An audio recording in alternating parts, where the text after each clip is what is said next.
Don't fall for it. Social engineering and how scammers hack your brain. Hi, everyone. Leo Notenboom here for askleo.com. Just a reminder that there are written articles associated with each of these videos. You'll find today's article over at askleo.com/190031. You've probably heard the term social engineering. It's behind almost every scam. Social engineering isn't about technology, trickery, or even intelligence, or the perceived lack thereof. It's psychology, pure and simple. It's about pushing your buttons. And man, do we all have buttons ready to be pushed.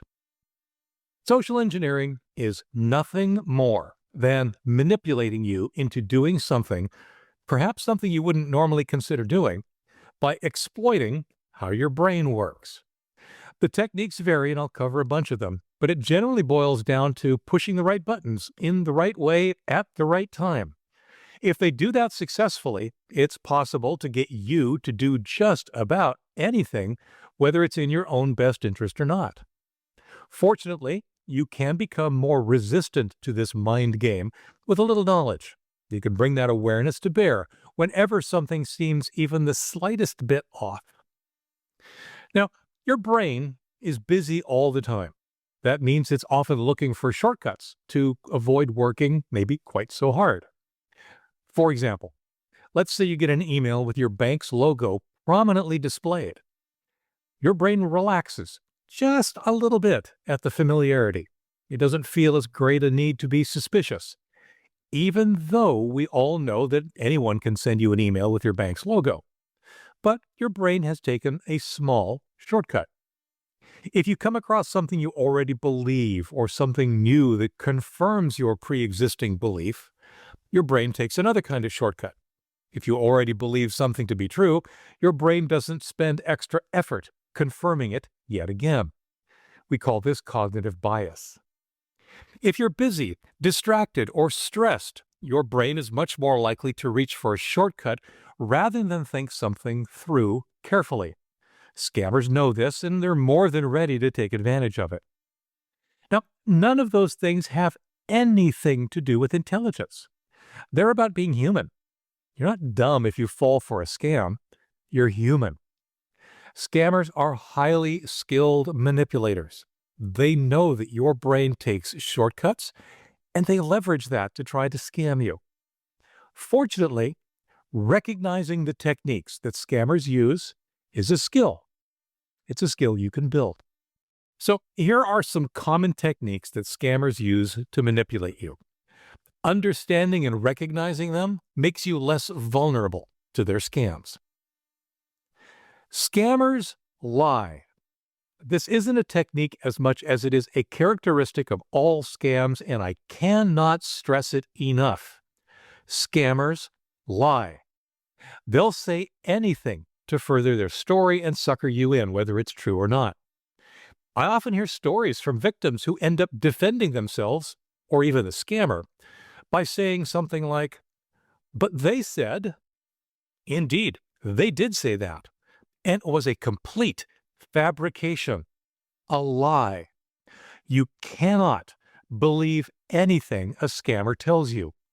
Scammers are even using AI to lie in new, creative, and convincing ways. You can't necessarily believe anything you read, hear, or see. Time pressure is at odds with critical thinking, and it's a common sign of something not being legitimate. Anything with a deadline triggers our brains to prioritize that thing and to avoid taking the time to question it. Examples are numerous. They include the email threatening you with online account closure if you don't take some kind of immediate action, or the message that insists you pay a certain amount in fees or good faith or even an explicit ransom by a certain time, or the police will show up at your door and take you away. We're wired to respond to authority figures from childhood, and scammers love to turn that programming into something malicious.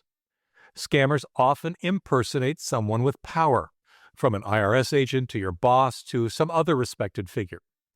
It's not uncommon for the scammer to be so thorough that they'll take on the persona of a real person. If you do try to investigate, the surface level facts you might turn up line up in the scammer's favor. For example, a scammer could look up the name, phone number, and even the badge number of a local police officer and then impersonate them. Any simple searches you do to confirm their identity could seem to confirm it. Other examples include the infamous tech support scam, where scammers call and pretend to be someone from a respected company or agency. Now, scammers play on your fears. Done well, this can trigger a deep-seated flight or fight response that once again bypasses all your critical thinking skills. Examples include emails claiming to have footage of you in a compromising position, arrest warrants in your name, heavy fines if you don't take some kind of action, and more. In all cases, the fear of embarrassment or financial loss can drive you to take action you normally wouldn't if you had taken the time to think about it carefully. Now, your brain is also wired to return favors. Thus, a scam that offers you something first can create this implicit feeling of obligation or even comfort and familiarity. Free trials, free computer scams, someone reaching out to help you with a problem you didn't even realize you had, these are all designed to make you feel indebted to take the next step. Guilt is also built on reciprocity. Romance scams are notorious for this. Scammers invest heavily to build a fake relationship, only to play the guilt card when you refuse their inevitable need for cash or you question anything at all. Now, most people let their guard down around people they like or corporations and brands with which they have an existing and good relationship. Scammers impersonate whomever they can to get you to trust them. Panicked calls from grandchildren in a pickle, fake Facebook accounts impersonating people you know, and, as always, email messages that claim to be from a company you know and do business with, and yet are anything but. Now, when you're uncertain about something, or you realize you don't have enough information to make an informed decision, you often look to what others have done. Scammers use fake testimonials, manufactured reviews, even fraudulent crowdfunding campaigns to make their efforts seem more legitimate than they really are. An entire class of scams is based on getting you to feel sorry for the scammer and to take action to help them out. Whether posting as someone you know or not, they weave a story, often something that tugs at your heartstrings in order to get you to help them, typically with cash. A variation is a social engineering approach scammers use to perform what are called SIM swap scams. They call your mobile provider and pretend to be you telling a sob story about a lost device.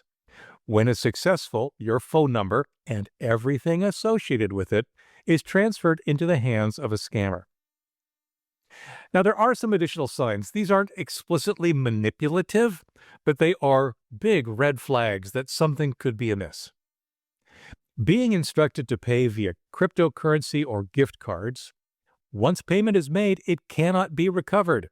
This is almost always a sign of a scam.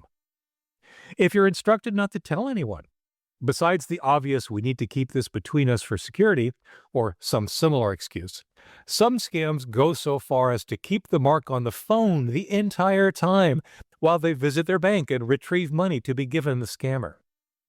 Being instructed to install software or open an attachment or click on a link. You could easily be installing malware, giving the scammer access to much more than you ever realized. All of these are frequent signs that someone is attempting to manipulate you into doing something that isn't in your best interest. It's important to understand that scammers don't use just one of the techniques I've listed. They layer the various techniques in ways that minimize the obviousness of each. And each one of those things, well, they're not guaranteed to be a sign of a scam. They're just information you need to pay attention to. But combined, they lead you down a path to disaster. Take that email we talked about way at the beginning about from your bank. It's got authority and familiarity because it's got an official-looking letterhead. It's got urgency because it'll tell you you need to respond quickly or you risk losing something important. It's got fear threatening you with monetary loss if you don't respond appropriately. And of course, trust. It's supposedly from your bank, an institution you've probably been dealing with for years. Each may not seem out of the ordinary enough to trigger red flags, but the combination is a killer. A scam by any other name would smell as bad. If you pay attention to the patterns above, you might realize that everything I've described applies to something else that, while not technically a scam, often comes pretty darned close. Marketing. The techniques I've listed are often used when promoting presumably legitimate products and services. In fact, many of the best references on the topic of manipulation are resources created specifically for individuals and corporations trying to sell you something. Inoculating yourself against scams will also help you see through marketing hype. All right, so what can you do? Well, take a beat, not a beating. The single most important thing you can do is stop and take a beat. The single most obvious sign? Urgency. If you're being pressured to do something quickly, more quickly than you're comfortable with, come to a complete halt. Stop. Urgency is a big clue that you need to do exactly the opposite. You need to slow down and think things through carefully. Review the list of techniques above. How many can you count on your current interaction? The more you recognize, the bigger the chance that it's all a lie. If the scammer claims to be from an organization you recognize or even do business with, then contact that business directly to confirm whatever the scammer claims is happening. Look up the phone number or website yourself. Never rely on anything the potential scammer offers. Remember, I said it at the beginning. Scammers lie. Try bouncing it all off of a trusted friend or a family member. There is no shame in asking for a second opinion, especially if it's about to impact your life savings. It's okay to hang up, really. We've all been programmed to be polite, and that works against us when we're in the hands of a scammer. Scammers don't deserve it, and they'll use it against us as much as they can. Hang up and verify through different channels, just to be safe. Okay, so here's a checklist of things to look for. The more of these that apply, the greater the chance that you're dealing with a scam. Take the time to think it through. So, bottom line here, review all of the information that I've been talking about. Use the article that I referenced that has this all in written form. With it in hand, you now have a toolkit you can apply to any potential scam, including those that haven't been invented yet. People get scammed every day, but you don't have to be one of them. And remember, it's a skill. Like any skill, it gets stronger the more you exercise it, and I encourage you to exercise it often. Certainly, we come across plenty of opportunities to practice this skill every single day. For updates, for comments, for links related to this topic, the written article, and more, visit askleo.com/190031. I'm Leo Notenboom, and this is askleo.com. Thanks for watching.